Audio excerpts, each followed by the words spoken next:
This is 8 Minutes, a podcast helping you understand the energy transition in just a few minutes. I'm your host, Paul Schuster. With every announcement by a major corporation regarding its net zero goals or a new renewable power purchase, there's another report on how the residential market continues to grow solar or has installed more heat pumps this year than ever before. You'd be forgiven to think that the energy transition was only about those two markets, either homeowners or really big companies. But what about small and medium-sized businesses, SMBs? There are over 30 million SMBs in the US, employing over 59 million workers. And by some accounts, over 80% of those businesses want to do more with their energy, either getting more efficient, switching to renewables, or figuring out how to optimize their usage in some other way. But SMBs have been a somewhat overlooked sector. They certainly can't do everything a Microsoft, for instance, can. Nor is it realistic to think of them as just big homeowners. So how do we interact with these businesses and bring them along on this energy journey? Today, I'm sitting down with Greg Stevenson of Consumers Energy, a utility in Michigan. Greg is the director of small and medium business customer products, and I figured he'd be the perfect person with whom to talk about with this topic. Together, I'm hoping we can figure out what role SMBs play in the energy transition. Greg, welcome to the podcast. Hey, Paul. Good to see you again. Greg, why don't we start off with a quick introduction as to yourself? I gave you a title, but if you could dive a little bit deeper into who you are and Consumers Energy as a utility, that would be really great. Yes, I'd be happy to, Paul. So I lead a team of energy experts who are really at the forefront of developing easy ways for small and medium businesses to save energy. And this is so that they can invest their time and resources where it matters most, serving their customers and building a brighter future for themselves and their community. And this is something that I take a lot of pride in at Consumers Energy as well. I've been at the company for over a decade and have been involved in various roles relating to technology, strategy, and most of my career now has been dedicated to customers. And I've learned so much about what it means to create these impactful experiences and simpler ways to engage with their utility. And we see ourselves in a much bigger lens too, in all the facets of energy. So really excited to talk more about what we've learned with small business customers, as we've been on a fantastic journey now for several years. And I'll highlight today just a lot of the big things that we have in flight and the problems that we're looking to solve so that they can take part in the clean energy transition. Well, I think one thing that we can agree upon is that small and medium-sized businesses, these SMBs, are looking to utilities for some guidance and some advice on how to make that transition and how to participate in the new energy economy. Let's start very, very basic, though. Help us define what a small and medium-sized business is. What is a SMB, and how do they differ from a large commercial and industrial customer or that residential consumer that I led with in that opening? Yeah, great question, Paul. And this is honestly where people first start. And I love how you referenced it early on, but it's very easy to discern between a residential customer and a large C&I customer. And I always like to equate that to my community here in Michigan. And I think about me, I am a residential customer for the company I work at, Consumers Energy. I interact with small businesses every day, some of my favorite restaurants and breweries and things like that downtown. And then we also work with the large manufacturing organizations, the autos that we have here in Michigan, like Ford and GM. And it's really fascinating as you think about that forgotten middle. And what we've learned and what we traditionally see is that a lot of companies, utilities look at SMBs with what we call an inside-out approach. So they really think about like, hey, let's look at annual billing amounts, consumption, what other technical matters might relate to the company itself. And so at Consumers, we actually took an outside-in approach and tried to figure out, well, what would an SMB say they are? How would they define themselves? So at the very highest level, what we have started with is any commercial and industrial customer. So that's on any of our business rates with less than 500 employees. Now you're thinking 500 employees, that's huge. That sounds big. Yeah, right. That just shows you how big our commercial and industrial customers are, the large C&I customers. So with SMBs, you can scale back from 500 employees down to an employee of one, like an entrepreneur, self-starter, or something like that. So we start with the 500 or less employees. That's our starting point. And we kind of work our way down.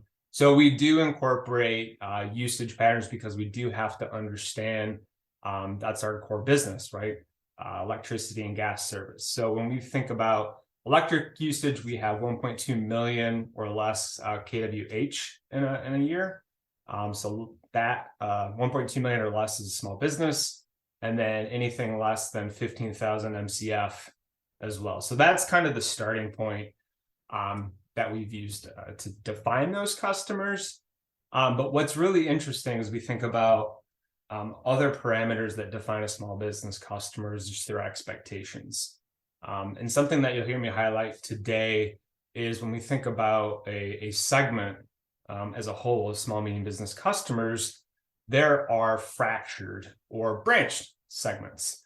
And I always love to use analogies. So you think about a tree and you start to segment out up the trunk, out the branches, and you start looking at all these different patterns. Now with residential, there's a lot more commonality in communities and things like that. C&I, you can look at industry. So we look at both of those abilities and try to look at SMBs, and you can get lost in the segments. And I think that's where you'll hear a lot of connections into what matters most to defining those customers. And I think that there's a lot of work to be done to really make it meaningful for each SMB there.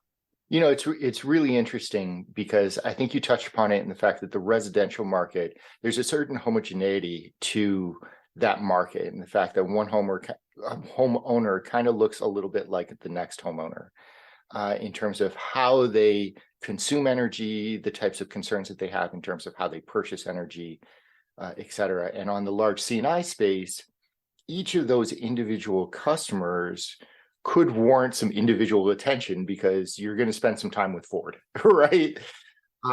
But here you've got these SMBs kind of in the middle where they're not all the similar style and type of company. So you can't really approach them all as just one large batch of consumers, but you can't necessarily allocate as a utility the resources to them that you would to a Ford or a Stellantis or whatever. Yeah, and I think and that's such a great point too. With that's how we can look at the things that SMBs do, the industry they're in, but then also expectations. And I think residential expectations are more common in other service industries. So you can look across anything even outside of energy, and you'll see a lot more commonality around like the Amazons, the Googles, the Walmarts, and then industrial. They're sourced differently. They've got decision makers in energy. SMBs, that forgotten middle, they bridge both of those. There are, and this is where I always find these fascinating learnings, there are commonalities between some residential segments and SMBs. And there are commonalities between some SMBs and C&I. And I think understanding those expectations and commonalities, and then being able to pinpoint what can we do to make it easier to participate in that clean energy transition.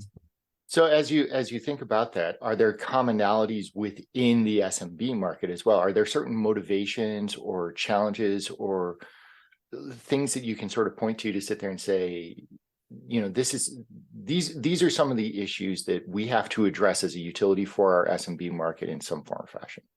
Yeah, the expectations are steep for SMBs because they all have individualized problems, challenges, things that they're trying to achieve. They're at different states in their growth. Some are starting out, some are expanding.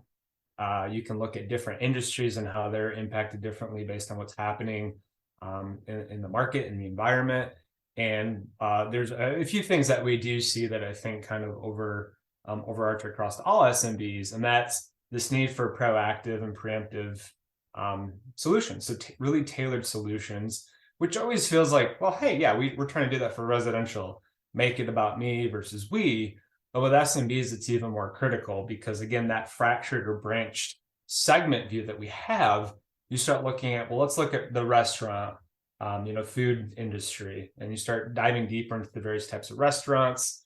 A breakfast diner is a lot different from a dinner joint when you think about energy usage.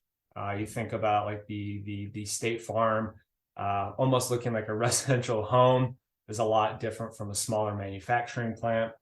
And so these help us to build an understanding of like what tailored solutions apply to which industry, so that we can kind of start solving, big boulders in this jar of problems that we can solve. So start with the boulders, then start filling in a bit more. Again, I love the analogy. So you start adding in some of the rocks and you start filling in that jar of other things.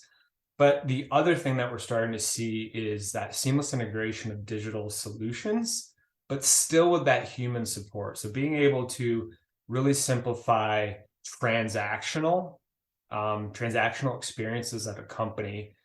This is another thing we're looking at because we do a lot of transactions.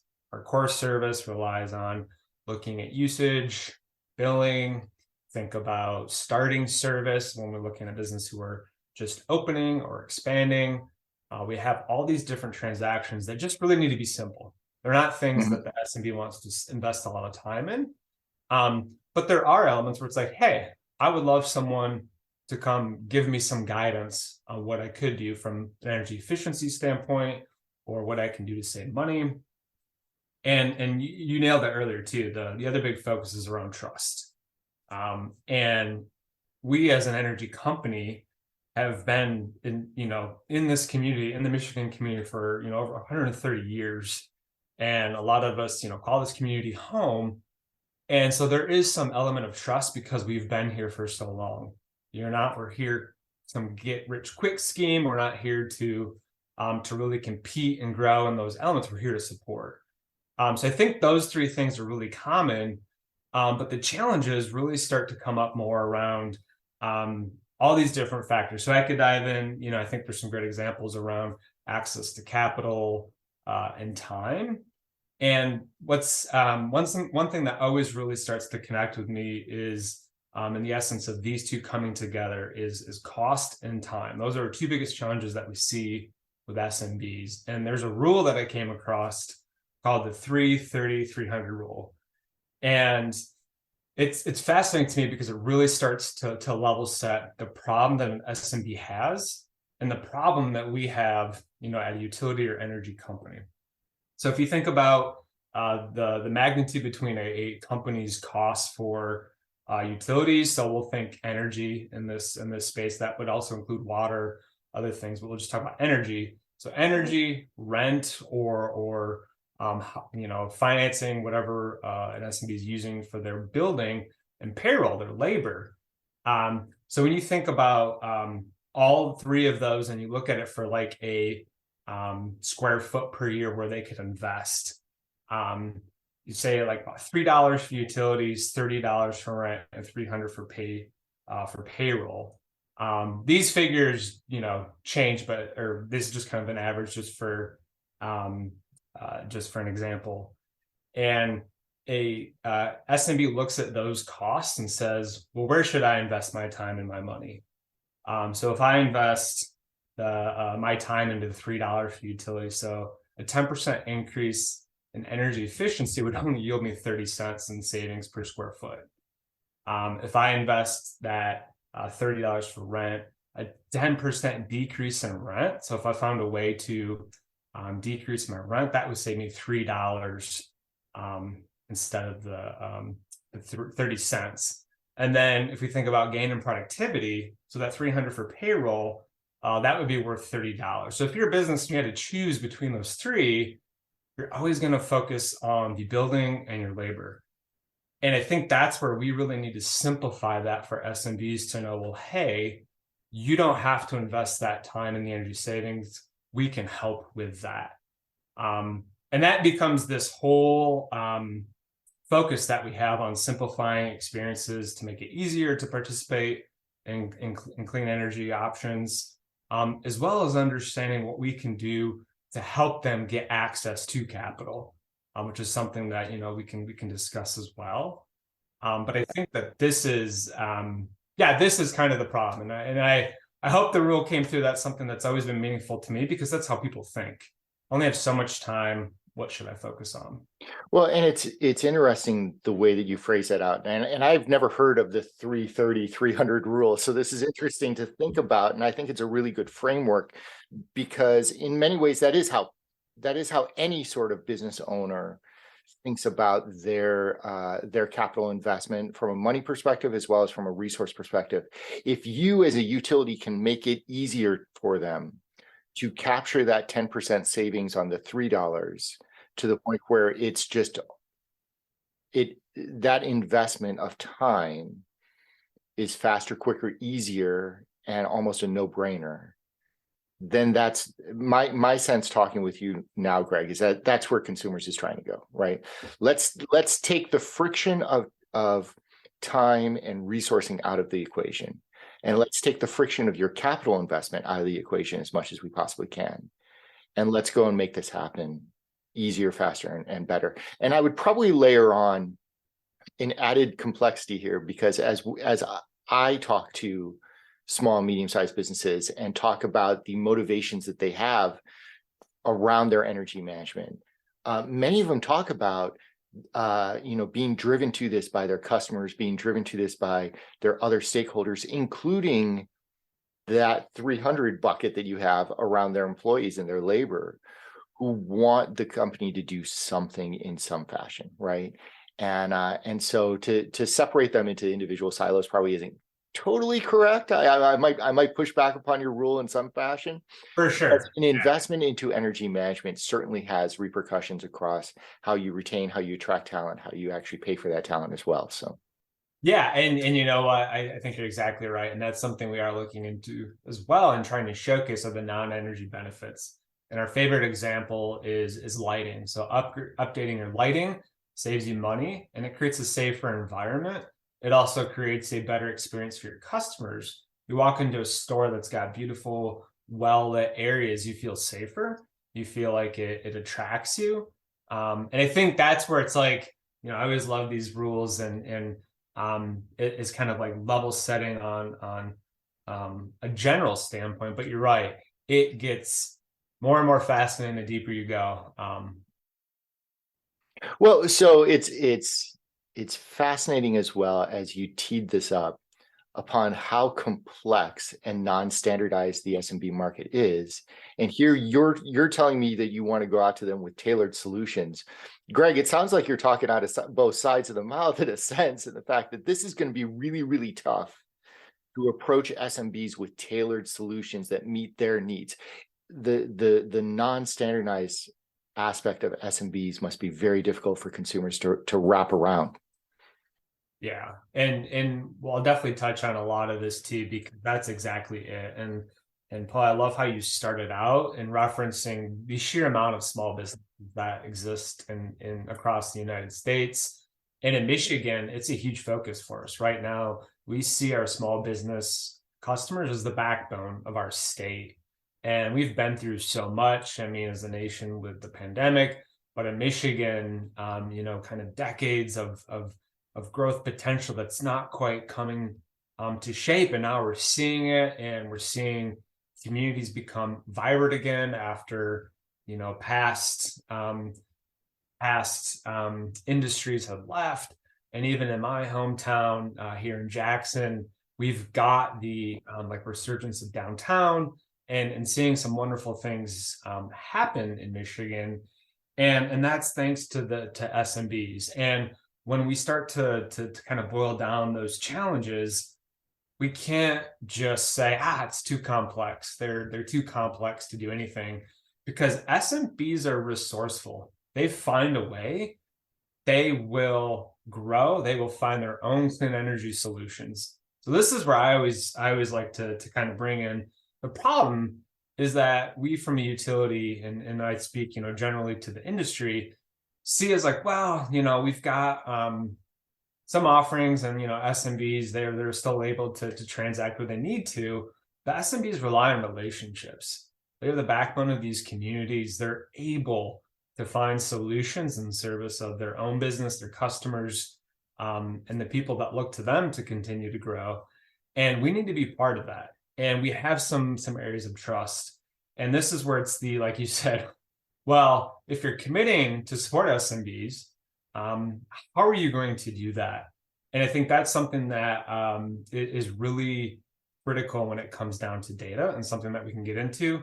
But all of this starts with trust, because if we need to be able to say, hey, is Consumers Energy, for example, a part of my community, something that I can rely on, someone I can trust to make these decisions? And that's exactly where our focus is. So happy to speak, I'll definitely speak a lot more around how we're going to do this, but we are committed to all of our customers, and we're not going to leave SMBs behind just because of their uniqueness. So, Greg, it sounds like SMBs are a complicated sector, very diverse.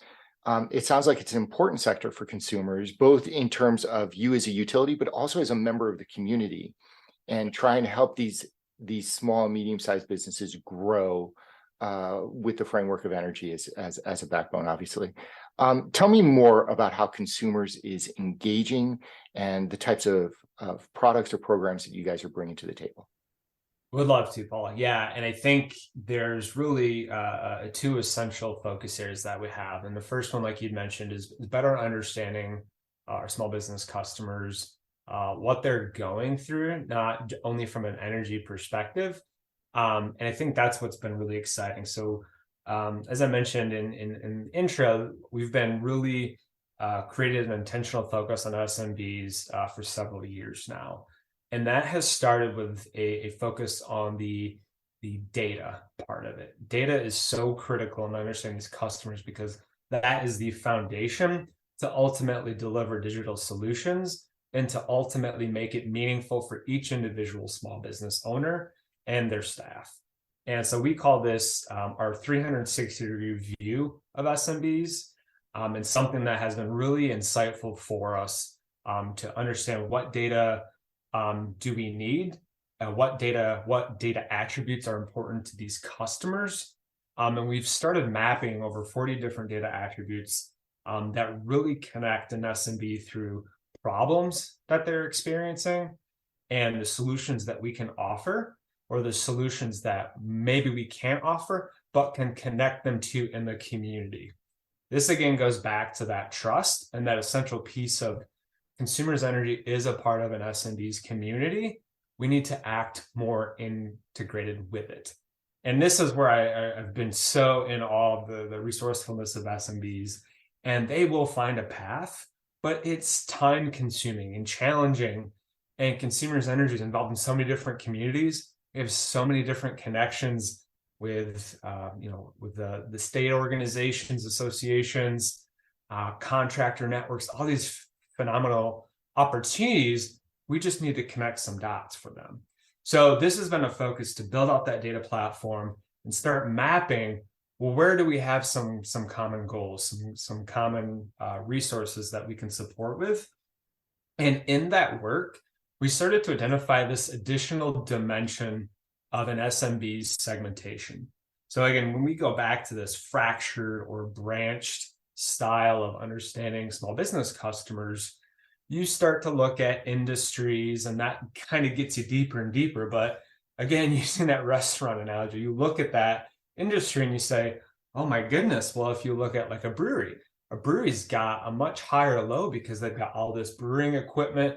It requires a different energy expert to go in there. So how can you go and create an energy product for a brewery versus an energy product for manufacturing versus an energy product for a commercial office?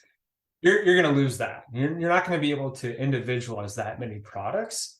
So you need to connect the value and connect that value with what that SMB's journey, connect that value with the journey that the SMB is on. So this is fascinating. Can I interject? Because I feel like a lot of utilities are out there still trying to segment their market and try to understand the brewery versus grocer versus commercial building versus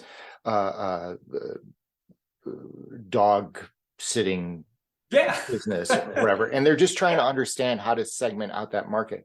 And what you're telling me is that there are certain value levers and certain data points that connect across SMBs.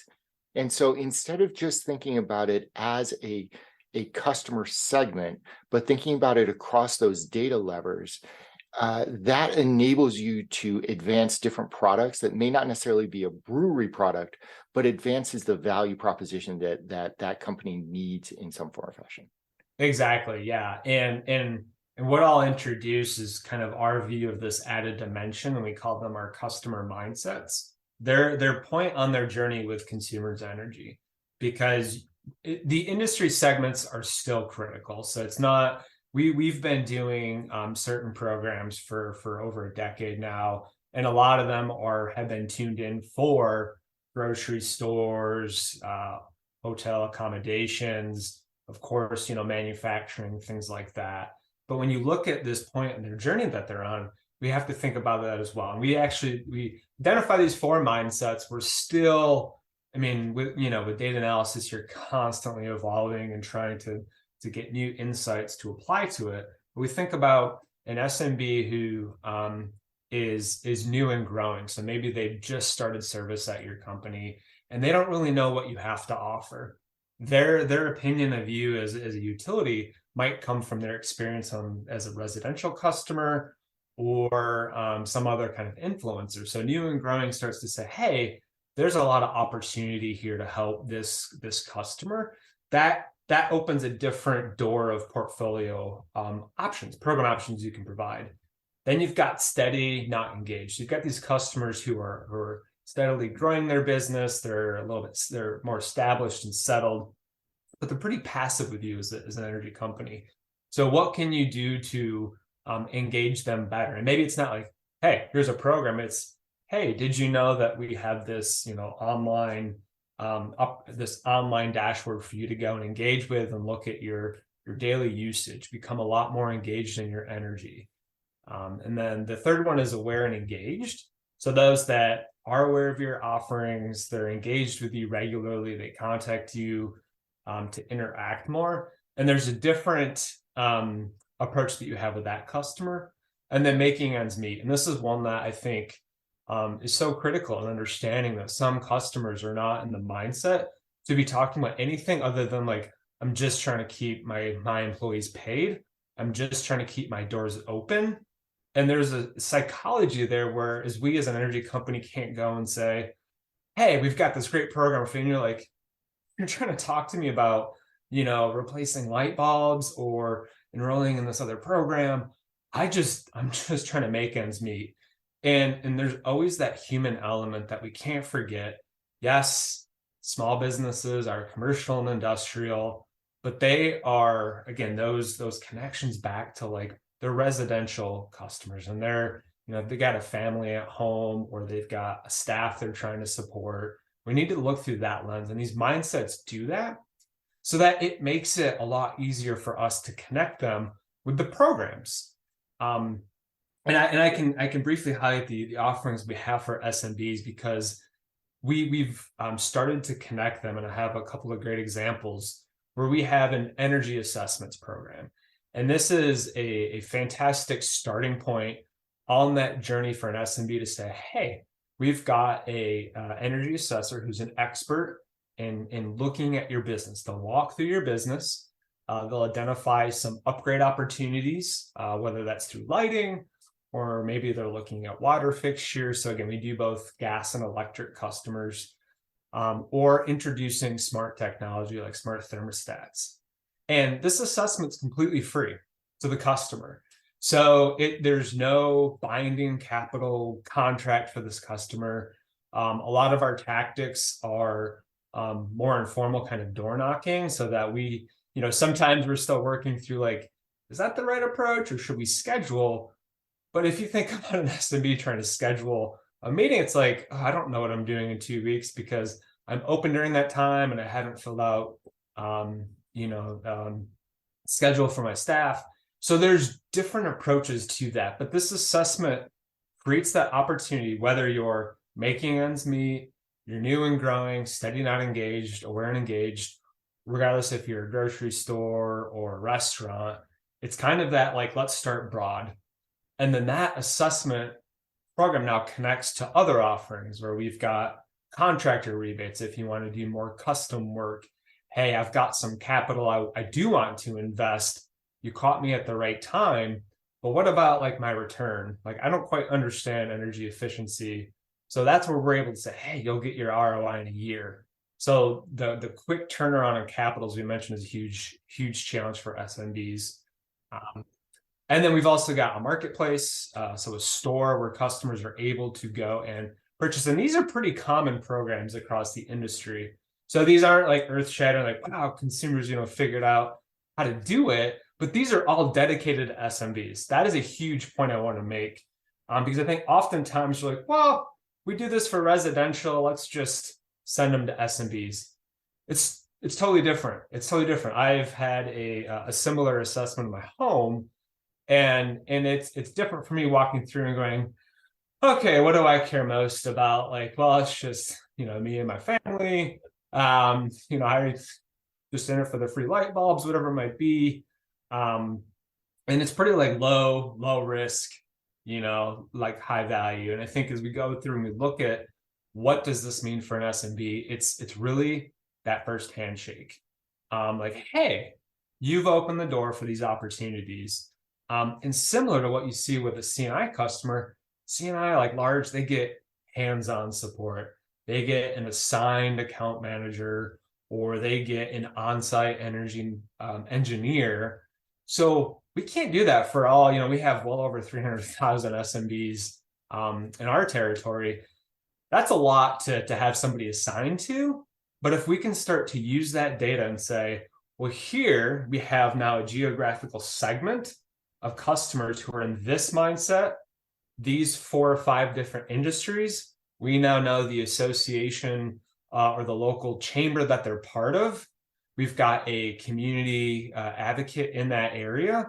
Let's bring it all together and go and provide all those solutions at once. So this is where the data really starts to become impactful for those customers. Yeah, be able to take it from just approaching them as this homogeneous group of customers that were similar to residential, and just trying to upscale, if you will, any sort of residential program, and be a little more specialized, right?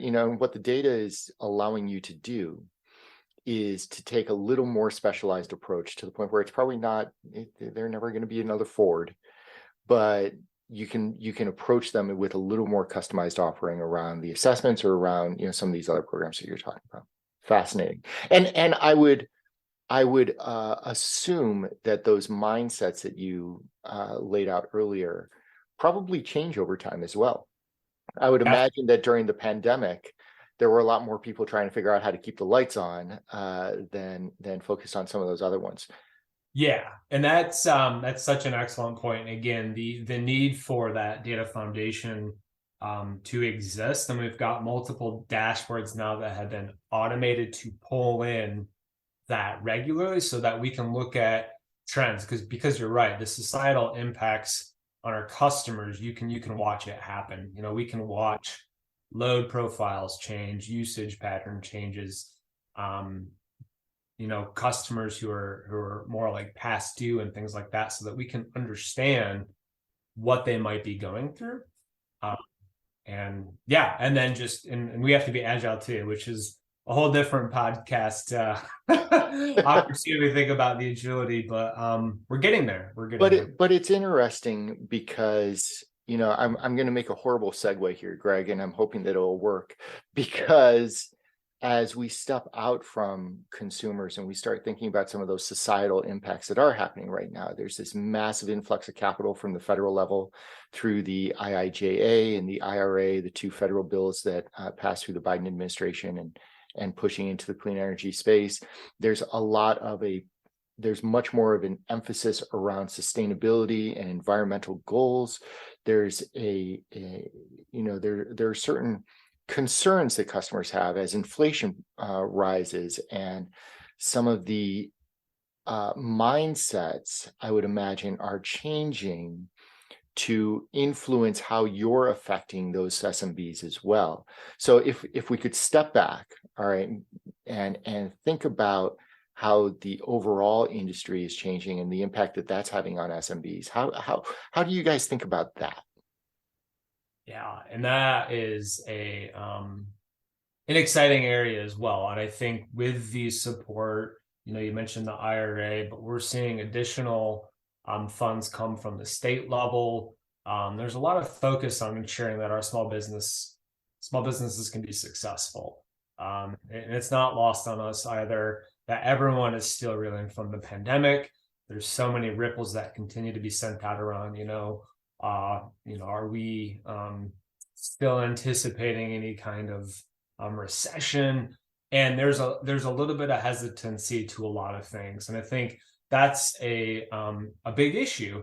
But back to the funding one, this is something that trying to get a better understanding of, and this is something that I have also learned a lot about, because at Consumers, not only do we have this focus on small business customers, but we have a similar team that's looking at our lower moderate income customers. And there's a lot of focus in that area as well, because there is this need to really fix some systemic issues, and there's a lot of funding coming. So we're partnering together to understand, okay, where's the funding coming from? Who's eligible? Once we determine eligibility, what are the organizations or state associations that are dispersing those funds? How does the SMB get access to those funds? How long does it take to get the funds? And then as soon as you get the funds, how do you start applying them to your business?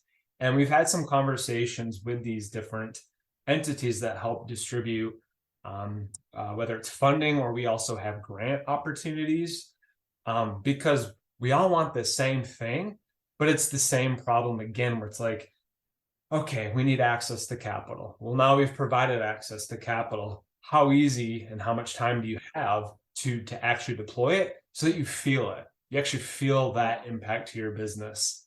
And it's totally different from residential. We participate in a clean energy program, and I might get rewarded with a gift card. I go to Amazon and cool, I bought cat food. It's very different for a small business, where it's like, I just got, $5,000 to invest. What do I do? Where do I install that? Like, who can help me? We can answer all those questions. And I think that is something that I see likely going to continue to be an industry-wide challenge, is now that the funding is there, how do you make it as easy and simple as possible to get deployed? Mm-hmm. Well, so let me step back a little bit. Okay. Because I think you bring up an amazing point about how important SMBs are in a low and moderate income community. In the fact that these are the cornerstones for those LMI communities, or those disadvantaged communities, in many ways, right?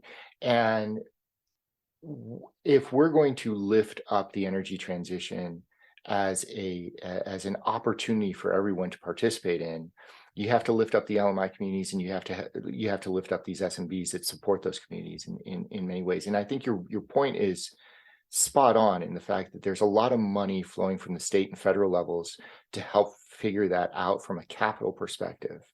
But where the utility can step in and really provide a difference is in terms of making it easy to deploy. And what I'm hearing from you is that that's a focus of what Consumers is doing, and one of the tenets that you guys are pushing out there is sit there and say, let's bring up our disadvantaged communities, let's bring up our LMI customers on a residential side, but let's not lose fact of the fact that they are the SMB companies that are supporting those areas as well. Excellent. All right. So let's step back 20 feet again, and let's look at what the future holds. All right. Greg and I were actually talking a little bit before we started recording this podcast, and we were talking about how the future of 5-7 years out is going to look very different than what today looks like. How do you see the landscape for SMBs changing, and how do you see the utility interaction with SMBs change? Now, I have some thoughts around that myself, so I may interject a little bit here, Greg, but I'd love to hear where your thoughts are in terms of how this market's going to evolve. Yeah, and I think, like as you mentioned, Paul, I mean, we jumped right into this, and I love thinking about the future and all of the potential challenges that we have to overcome are truly opportunities, and they're all for the right reasons.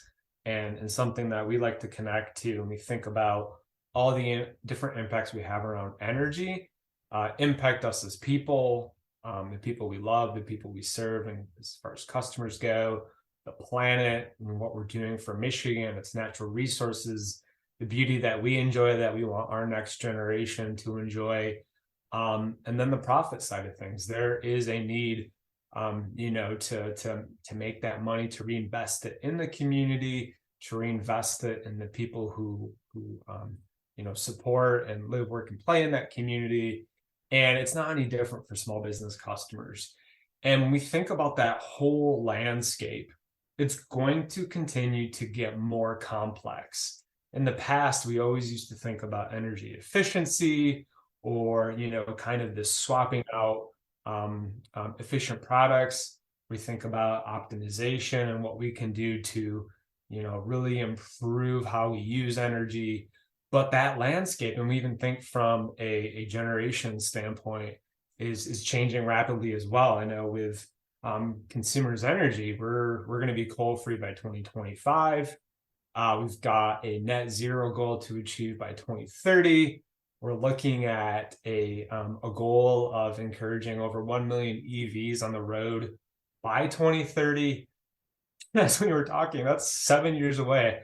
10 years ago, it felt like a lifetime away, but it's happening, and it's happening now. And we see storage, and not only just utility scale storage, but like the microgrid style of storage. And SMBs are having those questions like, should I do solar panels on my business?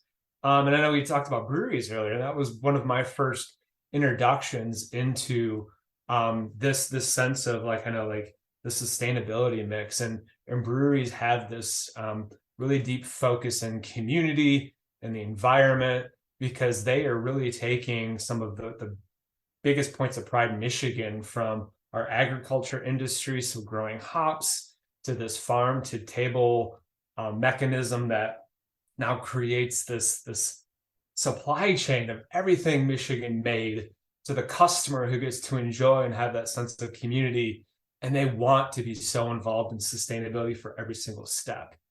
When I think about that complexity overlaid with the already complex nature of an SMB as an entire segment, again, it's so easy to get lost. And I think that's why it becomes such a challenge, because the SMB is like, I don't see myself as complex. I don't see myself as, more challenging than my neighbor.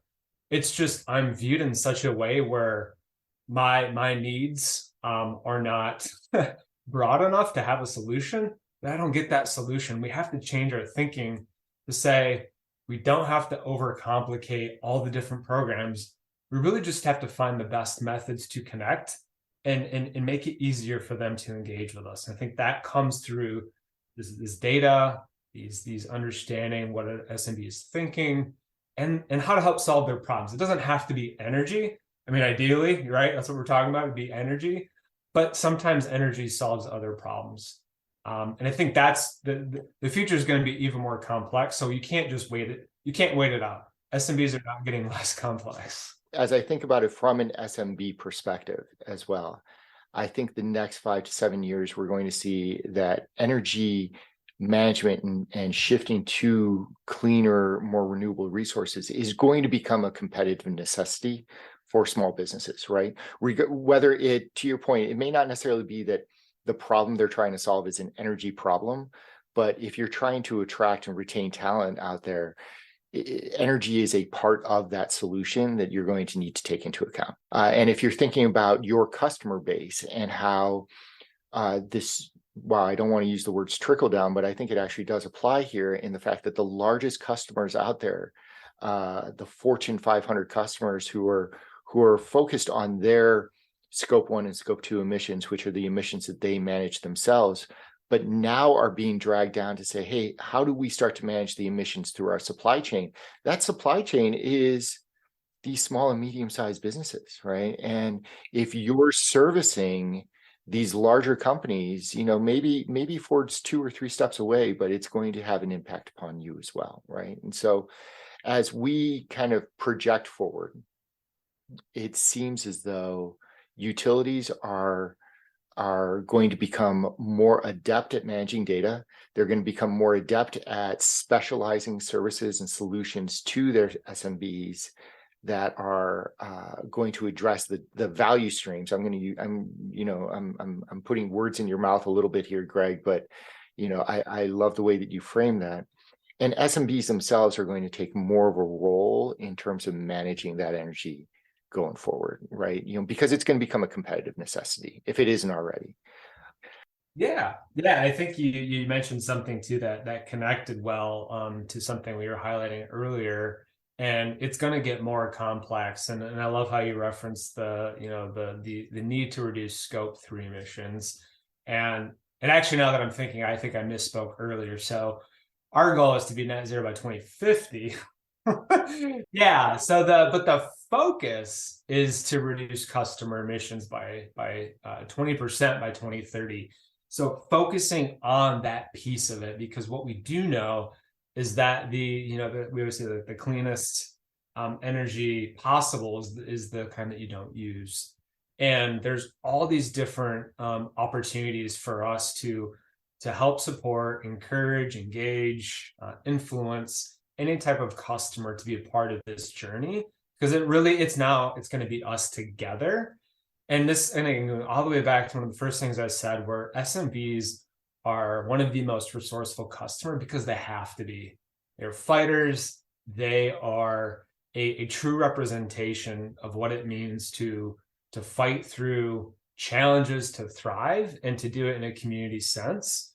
So they're ready to do these things. It's just so complex. And I know what I learn around our own decarbonization work, it's hard work. There's a lot of different facets, and we're doing a lot. We mentioned the direct impact on decarbonization as far as emissions go, but to influence and to educate and connect that's hard work, and that's something too we have already started with our clean energy plan, which is our integrated resource plan, because a large bulk of that is customer programs. Again, reducing the usage so that we don't have to build for that demand.